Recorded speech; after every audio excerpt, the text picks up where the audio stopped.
From child star to survivor of addiction, trauma, and chaos, today's guest shows us what it means to not just recover, but to thrive. Stay tuned as Hillary Momberger Powers shares her journey from brokenness to faith, forgiveness, and a life filled with purpose. Have you ever felt something was wrong but couldn't explain it? Like the person you love was slowly chipping away at your sense of self? Believe me, we have been there. Different marriages, but to the same man, with the same toxic pattern. But God was still working. We're Lizzie and Dina, women of faith, survivors, and truth tellers. Surviving toxic relationships is for any woman stuck in confusion, healing after betrayal, or just searching for her voice again. You are not crazy. You are deeply loved. Today's guest has been in recovery since 1983. Over 4 decades, she has served as a mentor, writer, and speaker in the recovery community. She studied with John Bradshaw, a leading voice on healing family systems, and in the early 90s managed the first sober living home for women alcoholics in the United States, a program that helped define modern aftercare. She's also been a life coach for more than 30 years, walking alongside hundreds of people, rebuilding from addiction and guiding women through pivotal seasons of growth. Fun fact, before all of that, she was a well-known child actress, the voice of Sally in many of the Charlie Brown cartoons, working with Charles Schultz and the Peanuts team. Her forthcoming memoir, Peanuts to Percocet, Notes on a Hollywood Child, chronicles her journey from self-destruction to redemption. She now helps people move beyond procrastination, toxic relationships, and limiting beliefs to live free with purpose and self-love. Please welcome Hillary Momberger Powers. Hillary, we are so glad you are here today. Thank you so much. I'm very excited to meet with you guys. I feel very blessed, honored to be able to share a little bit about myself, crack myself open, and let you guys know that now we are not our outsides, and it's going to change constantly. It's funny. I was in a meeting today, and I speak freely. I'm a member of a 12-step program for many, many, many years in all of the different aspects, from Al-Anon to AA to OA to DA to NEA. Just give me an A, I'm there. And we were reading out of a Day by Day, and it talked about how important it is to come to God, to the Lord, as a child. And when I was born, and we all are, but I'm going to only speak in I statements, I was introduced into this world. I'm in the image of Him, and I was pretty pure. And so I came out as a very, very happy, curious, excited, hungry, thirsty for what was on the outside. I already felt the love of God because I was inside my mother, and I was content and safe. And then I was exposed to this world, as I guess all of us are. And what I entered into was not really what I expected, let's just say. And my biggest love before, as I was born, was God. And it became my biggest nemesis after a while, because I really felt like I was being punished. And I didn't know what I did wrong. I'll give you a little outline of my background. I grew up in a very chaotic, violent, unstable, uncertain, looked really good on the outside alcoholic home. And I know that our world today and our ecosystem today, I'm not very different from the average person. Unfortunately, it used to be 40 plus years ago. It was odd that you came from a family that where there was violence, where there was drugs and police and FBI and DEA agents, like that was my family. But today it's a little bit more common because we are so fractured from the inside out. And my heart hurts daily when I work with women, because I think to myself, where do I start? And I really appreciate you, Lizzie and Deanna, when you said it's okay for me to talk about God, because that's really my whole message. It's either odd or God. There it is. And I like to choose calling it God. And I didn't have that as a kid. So I grew up in this crazy alcoholic home where my mother was a wealthy woman, my dad was a pauper. So there was distension from the beginning. They weren't equally yoked. They went to Catholic church. It was a show. You'd rather look good than be good. You'd rather feel good than do good. And so I grew up in that world where, my mother was never satisfied because her ego was never satisfied. And I believe she was sexually abused as a child. So she didn't really care for men, but she married one. She didn't trust people, but she had 7 children. She didn't even want kids, but she thought when I get older, they'll take care of me and they'll clean up after me, So let me tell you some of the things that I have learned. I'm so grateful my mother made me clean all the time because I take care of my things. Like I've learned to see the pony in the horse shit. And I'm sorry for cussing, but it's like there's got to be, if there's horse manure, there's got to be a pony close. So I've learned how to see the really good things and all the most horrible stuff. So I went through this family as a kid, and I went to church, and I would pray to my mother's God because I was afraid not to. I had to look cute, pretty, do all these perfect things. And my mother got the great idea to take us to Hollywood and make us famous. Because when you're living with a narcissist, she wants everyone around her to pay homage to her, make her look good. So she had all these kids to insulate her anger, hurt, disappointment, trauma, so she wouldn't have to feel her stuff. So she would try to make us all huge. So we went down, we all packed up in a car, and my first interview, I got the voice of Sally and Charlie Brown Peanuts. And it sounds really fun and wonderful, but I didn't want to be looked at. I didn't want to be stared at. I didn't want to be put on a microscope, but I needed to for her to feel good. There's the narcissist. And if any of you guys know, growing up in that tumultuous world, no matter what you do, it's never enough. So in AA, we talk about ego, self, and alcoholism. And I built this self as a very young age where I was afraid to say the wrong thing. I had to smile and look cute. I had to say the right lines. And my mother used to say things like, who cares how you're feeling? Just act like you're okay. And I learned that. And I brought that into many, many, many things. So I neglected my feelings. I neglected if it hurt, it didn't matter. I'll be okay. I can change. I'll move. It'll happen. It'll change. I'll play a new character. I'll be something else. So as a kid, I started learning these coping mechanisms. I didn't get the mom that would kiss me on the forehead and say, oh, honey, you having a bad day. It was, I'll give you something more to cry about. Stop your complaining. You're just another mouth to feed. And I'm not saying this to feel sorry for me. But I got to tell you, I built a victim mentality. So this became my armor. I wear a different armor when I get up in the morning now, but this became my armor. It was like, I'm a victim. Gosh, what happened to me? So I lived on fear, disappointment, victimism. I had to look good, but I never felt good about myself because I knew I was going to be in trouble or wrong. Now, this is way before I start drinking. So I built this character based in 100% fear. I would go to church, but I would pray, if you love me, God, kill my mother and father and put me in my best friend's family. And boom, I'd wake up in the morning and there she was, ripping the covers off the bed, going, get up, clean the house. And I thought, there's no God.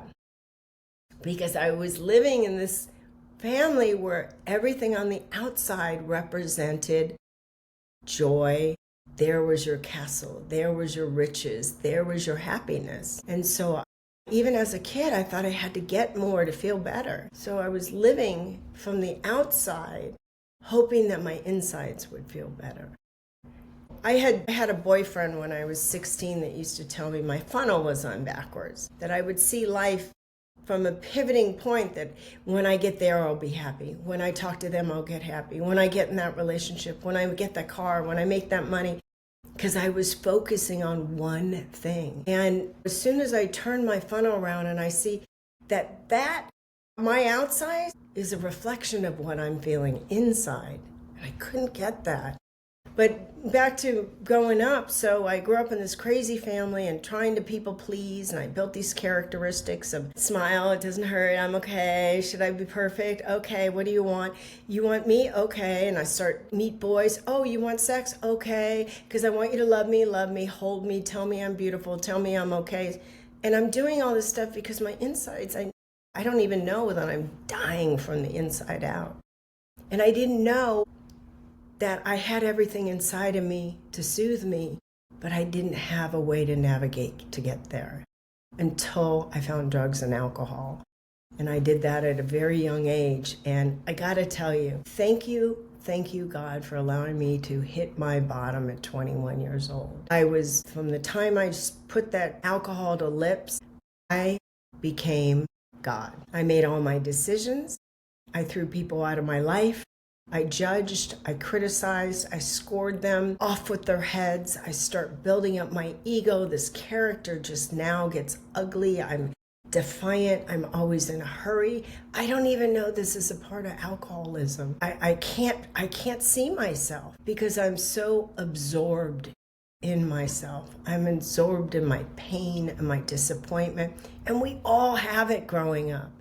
But I didn't have a way to funnel it back to the inside, which is where God lives. I didn't know that. I thought he was out there. If I had the right car, that meant there was a great God. If I got the good house, if I got the good guy, that's a representative of God. That's my funnel on backwards. So I ended up, by the time I was 21, I had dropped out of high school, 14. I had gotten in a fight with my mom. I was tired of getting beat up, so I hit her back.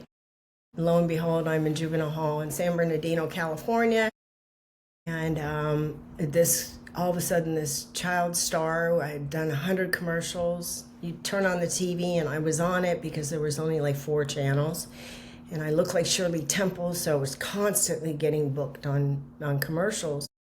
And I remember seeing myself and going, I don't even know who that is. Like, I was so ashamed of seeing myself because I thought I was failing you too, because I felt like such a failure inside. So I work with a lot of women, and I've learned that, you can't judge a book by its cover. We put a lot of mask on, we put a lot of makeup, we do our hair, we say the right things. Even, I go to church and I see women who play the part, but you can see their heart is just hurting. It's like they want so much. If I look good, will I feel good? If I act good, will I feel good? And, it is an inside job. And it's exhausting because I got to trek from this scary world and enter from here to here. I always say it's about 8,000 miles from my head to my heart. So I ended up getting sober because I had dropped out of high school. And like I said, and I went to juvenile hall. There was incest going on in my family. That was not talked about. There was sexual abuse. God bless my sister, who ended up dying of an overdose because she didn't have a way out. She found pray that she's okay. I don't know. So I ended up leaving. I go to juvenile hall, and I decided to call my best friend who fostered me, and I went from one frying pan into another. And he was molesting his daughter, and he wanted me to be next. And I just thought, I got to get out of here. So at 16 years old, I lived on the streets in Los Angeles. I lived in Compton. I lived in warehouses and furniture stores, and sold pots and pans on the side of the highway. And I threw away this character I was. I didn't want anyone to know that I had failed them, because I failed them again. And I was so ashamed of me. I found food. Food became my friend. I became a bulimic because then I would be so angry and judge myself and hate myself. I was just tortured. My mind was so fractured and hurt. And I was just coming from a hurt place, and I didn't know what to do with it. And so by the time I got sober, At 21 years old, I had overdosed a few times, and I didn't care. I didn't believe in God. I didn't believe that God cared about me. I thought I was in purgatory. I thought I had done something wrong because I thought things happened to bad people. My mind was so immature. I didn't even know how immature I was because I was stunted. Love cultivates and grows and embellish and brings out our heart. And when you don't have that proper love and guidance and care, you were talking about like having rules. When I have rules, children feel safe when they have boundaries. I feel safe. Well, I didn't have boundaries. I was just thrown away.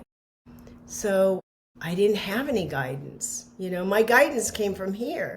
And my mind was hurt because I had all these memories of not being enough, and my mother and the violence and the drugs and the police, and it was just, I wrote it in my book, and I put every detail about the rapes and the promiscuity, trying to be loved, just hold me, tell me I'm okay. Am I okay now? Am I okay now? I'm like a 5-year-old, Are we there yet? Do you love me? Do you love me?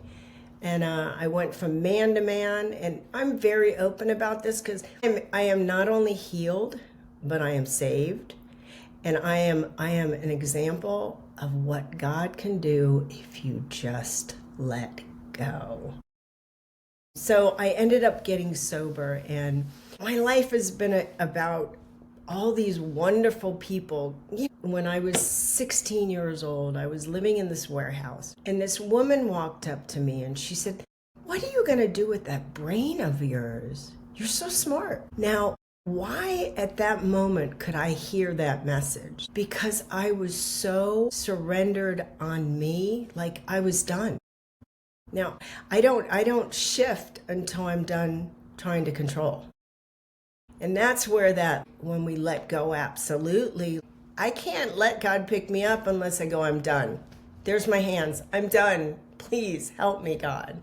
I mean, that's the best prayer in the world is help, because you're no longer in control. So I ended up getting sober, and it's been an incredible journey. I went back now I didn't want to go back into film because there was a lot of trauma there.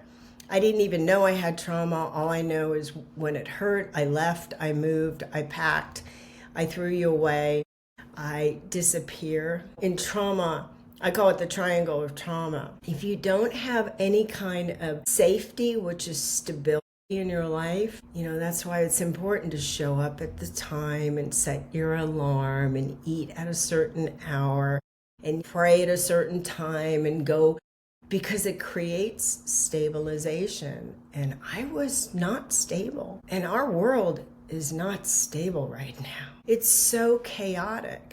So when I started addressing the seeing, the tasting, the touching, the feeling, all the senses to stabilize myself, then I had somewhere to work from. That's when it says if we build our house on a rock or sand, if I'm not stable, I'm building my house on sand. So no matter what I go for, I sink, I sink, I sink. And then when I get stabilized and I feel that ease and comfort that I used to go for drinking or food or sex or sugar, it doesn't matter. Whatever du jour, I will grab anything. There's no way that I could feel like I belong.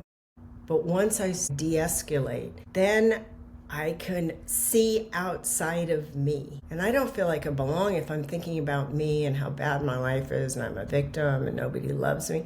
I can't see outside of myself. But once I get those stabling moments, and that's what I do. I mentor a lot of women, and I have for over 40 years. And before I wrote my book, I kept saying, God, why did all this stuff happen to me? So I could help another human being. And how lucky am I to have had all these things?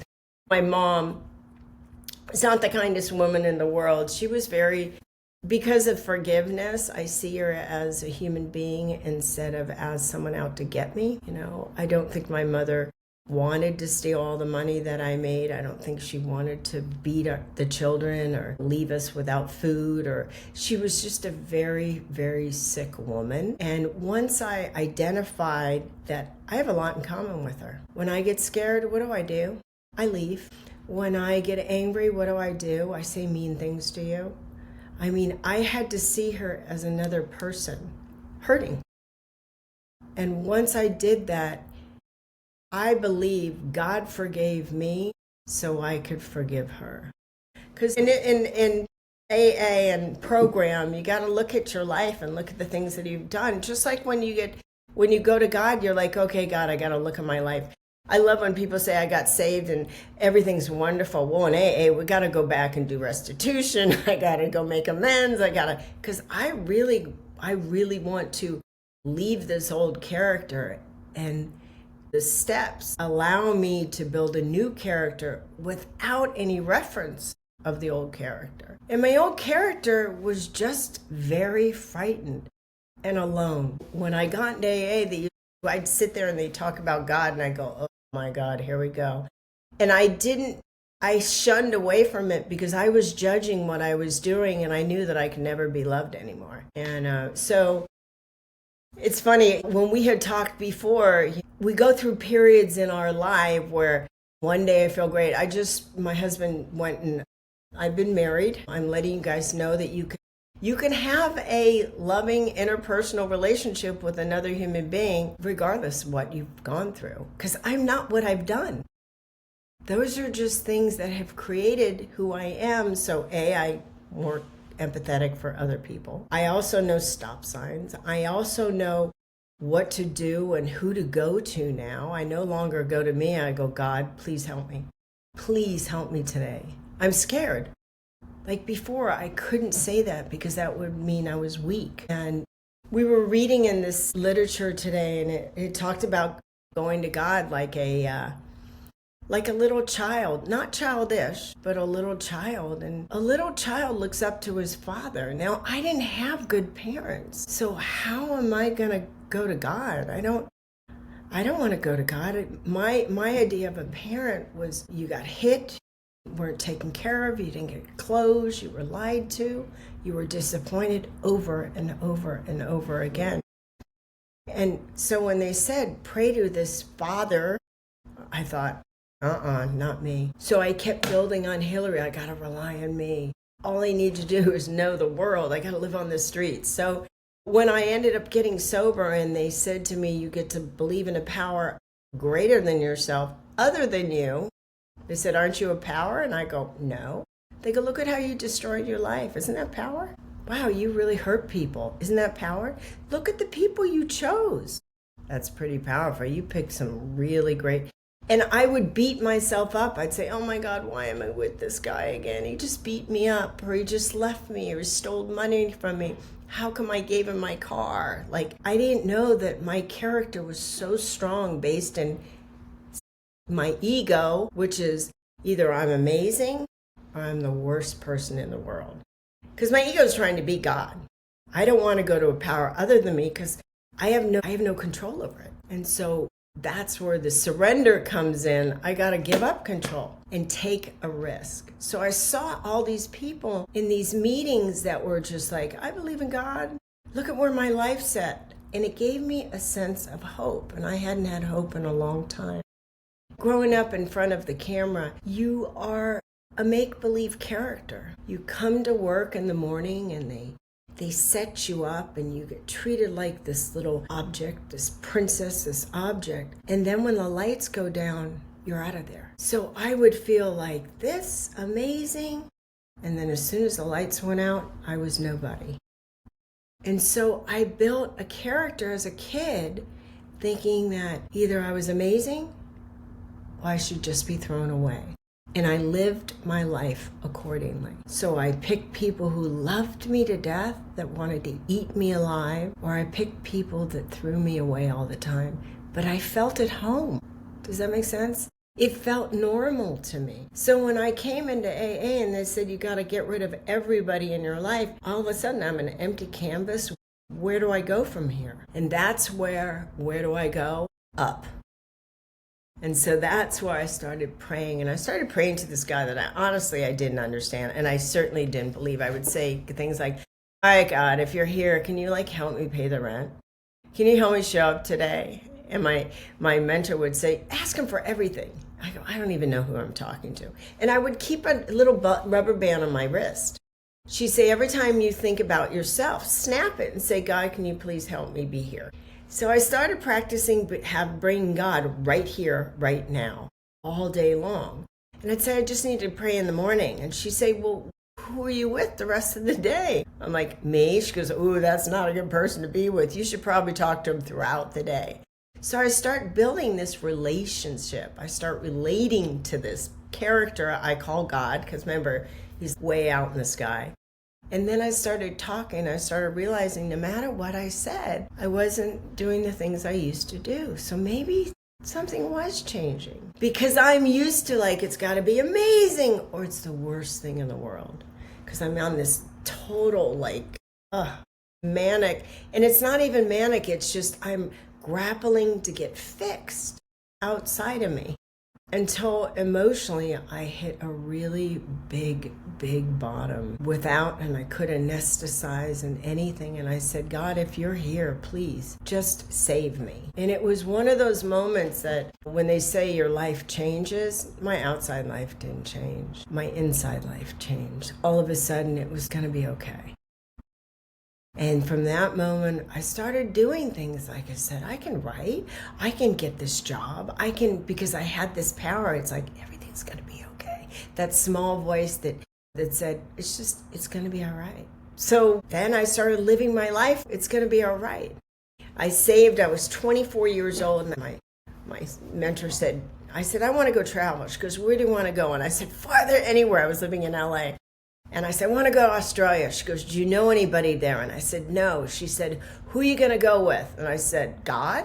She said, absolutely. So I packed my bags and I jumped on a plane, and I learned to be with Hillary. And I learned just because I did some things didn't mean I was those things. And I started living like it's okay for me to have a new experience without reference of the old. And I traveled, and I used to say, I'm traveling with God. Everything's great. And I've had a lot of really crazy stuff happen. I had when my mother died homeless downtown LA, it wasn't my fault this time. I knew that she had every opportunity that I had to surrender, but for some reason she chose not to, and it's not my business. It's between her and God. And when my father took his life, it's not my business. I know you'll work it out, God.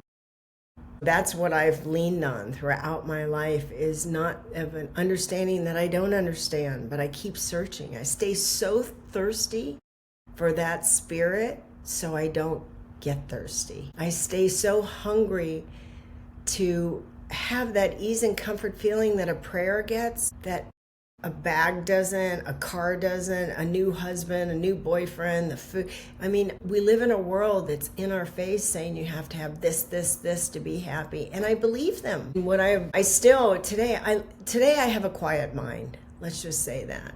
My mind's quiet.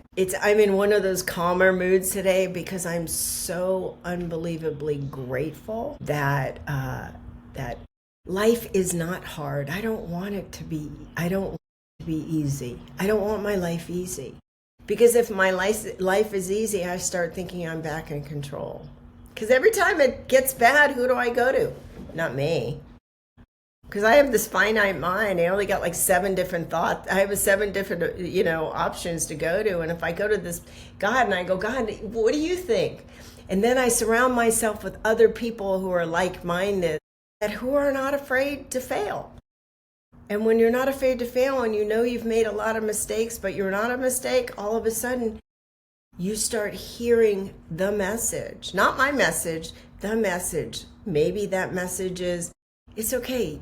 You're almost there. Keep going, So in the last, I'm 63 years old. I look in the mirror and I can't believe it. I'm like, but, that's until I really look in the mirror.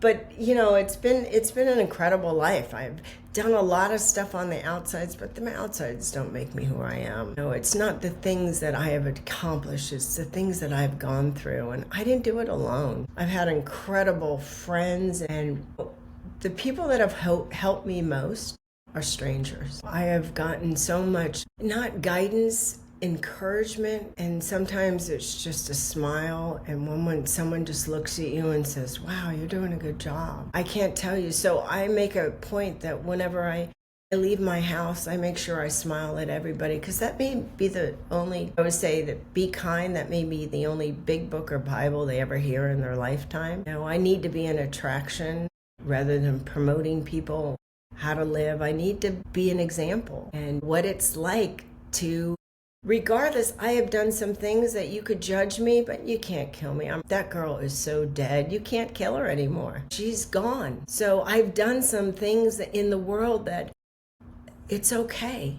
I'm not a throwaway just because I threw me away. That was the lie. I believed the devil's lie.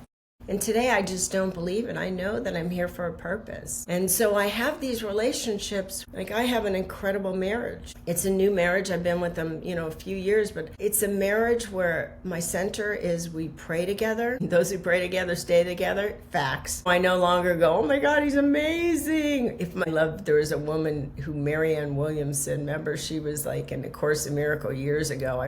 She used to go to our meeting and she said, the second I think, oh my God, he's wonderful, I got to start praying. And I thought, no kidding, because I make everything outside of me God. And that's the illusion. God's not out there.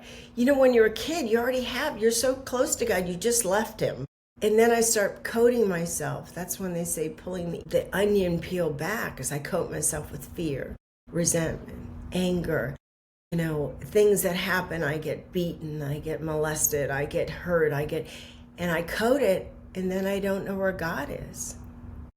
And so I keep searching outside of myself, trying to fill that void, which isn't really need to be filled. I need to uncover and discard all this outside life. I need to live here, not here. And so I work with these women where I coach them into, let's find out who you are. What's the woman that God created you in the first place? Let's get back to her. And it's usually, oh no, I'm this. No, not what you've done. Let's talk about who you are. If you're in his image, you're kind, you're loving, you're funny, you're a great listener. But when you're living out there and thinking, well, if I be like that, I'll be a better. And then I keep abandoning myself, and no wonder I felt so fractured. I keep trying to be something instead of just being in the moment. Like Jesus said, I am, therefore I am. He was just saying, it is. And so I need to know, I am Hillary, therefore I am Hillary. How simple is that? But I get so like, no, I gotta. And it's learning to get back to that feeling safety, stabilizing, so I can feel a sense of belonging. And when I feel like I belong, all of a sudden I like myself a little bit more. And someone says, hey, Hillary, how you doing? What's going on, Lizzie? You're like, I belong. Oh yeah, they like me. It's because I have a good personality. Who gave you that personality? Not you, God did. And then when I can do that, all of a sudden I'm productive. I can show up to people on time, and I'm kind and I'm loving. And then I can share all this stuff about how good I am. I get to be of service. And being of service is smiling, opening the door, saying thank you, asking, how are you today? And then listening. That's a big one. I didn't do that when I'm so in self-centeredness. But the key is learning how to stabilize. And we live in a fractured world where everything is chaotic. And so when I pray, talk to God, and I meditate, there's my stabilizing. I start to listen. And sometimes it's, wow, that feels good right now. I feel, just that simpleness. And sometimes we needed to be guided. And I have had many, many strangers guide me. Maybe I meet them for a month in my life. And how lucky am I? Those are my little angels, I call them, my angels in life. They're constantly showing up if I'm awake to see it. So anyhow, I think I'm going to cut there. I guess that's good. But I just really enjoy, if I could like give whatever I can have. I want to give as many pearls of wisdom, anything that I have before I leave this planet. I want to pass it on. I can't take it with me anyway. So That is so true. I don't think we've ever had a guest that we've been privileged to not have to ask a question. She just shared it all so beautifully. It was, yeah. Yeah, Hillary, and thank you. yeah. And I would just say if you have one pearl of wisdom, to sum up your life and what you've gone through, and, maybe there's a woman out there listening that has gone through a lot of trauma and a lot of heartache and abuse, what would you say to her before we close? Well, what I would say to you is, I get it. One of the things is when we're in trauma, we don't think anyone else has gone through it. And that's not negating your pain. It's letting you know that it takes a village. God made billions of people, not 12. 12 were to tell you, you got to go up. But he made billions of people because it takes we live in a we world, and we're learning how to be that us world. And, looking back at your past, tell you, the day that my life changed was the day I forgave the perpetrators that hurt me the most. It's not that I forgave them. I started seeing them as hurt, just like me. So I stopped separating myself. We live in this duality. It's us against them, red against blue, black against white, good, bad, up, down, fast, slow. And once I started realizing that it's just, we're all hurt. And hurt people do hurt people. It's such a stupid 101 answer. But when I started looking at, I looked at my mother and realized she didn't want to do those things to me. Man, her mind was tortured. And I have done some things. So I started identifying. And once I started doing that, I started realizing if I no longer have a victim, I'm not a survivor, maybe I can thrive. And my life has been about thriving because I've given myself a chance. I don't have to be a victim anymore. And I always say, find somebody that you can share, not tell them, because telling them's whatever you think about, you bring about, think about, you bring about. When I share it, I'm sharing it. I'm giving it to the world. When I'm talking, I'm in my head. So if I share it, I'm actually releasing it. So if you can find someone to share and know that if you decide not to be a victim, man, your life is going to change like that in an instant. Wow. All right. That was a great pearl. Thank you so much, Hillary. That's perfect. And we'll have links and everything attached to your this podcast and our YouTube channel also, so that people know how to find you and how to find information. And yeah, thank you. This was great. Really, really appreciate it. Appreciate your time. I hope that I have added to someone else's life. I know that if I had to go through stuff to help a human being, so what? Look at he had to do. This is nothing, right? It's like, Yeah. well, maybe this is my life. This is my life. This is my purpose. I say, God doesn't let anything go to waste, and that is evidence of it right there. yeah, so I have a great life in here. That's beautiful. Oh, that is Love really it. beautiful. Yeah.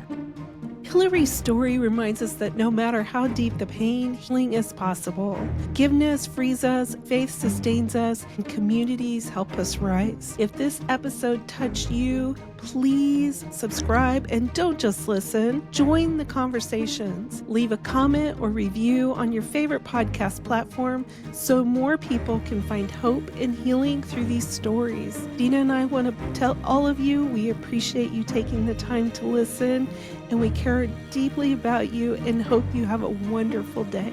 Thank you very much.